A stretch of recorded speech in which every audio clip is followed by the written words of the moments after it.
talents in the street. Kuringana na Mary Wambui, murugamiriri wa ruhonge ruria ruhetwo wira wa gutabania ndari cia family iria cikaraga na kurura matauni-ini, ndari cia muthia miaka 5 mihituku cionanitie ati kwina family 46,000 mwaka uyu magitanya ni igukorwo ciongererekete. So we are going to do the census this at the end of this June to know how many street families who are sleeping outside, so we can give the government the plan and the figure, and we know also the government, Ministry of Health, they are doing this what we want to do.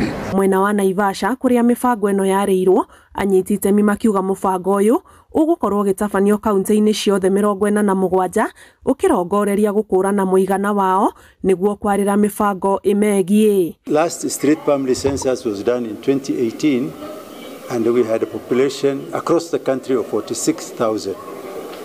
Now this is 5 years down the line and we want to see whether that number has gone up, whether the number has gone down, and also what interventions and processes and programs can we put in place to assist them, and where are they found.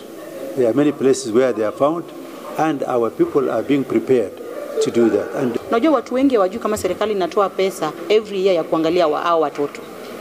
Niko hapa kuhakikisha ya kwamba serikali inajaribu kadri ya uwezo wao kuhakikisha pesa wanatoa yearly ya kuangalia hao watoto. So far board tuko na shamba tumenunua kama board 20 acres. Tunapanga kujengea hao watoto ili pia sisi kama partners wanatusaidia sisi pia tuweze kuwajengea.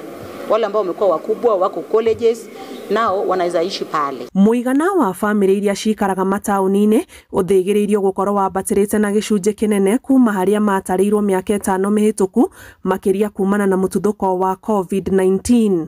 COVID-19 ilichangia pakubwa kurudisha kuongezeka kwa familia kwa mitaa.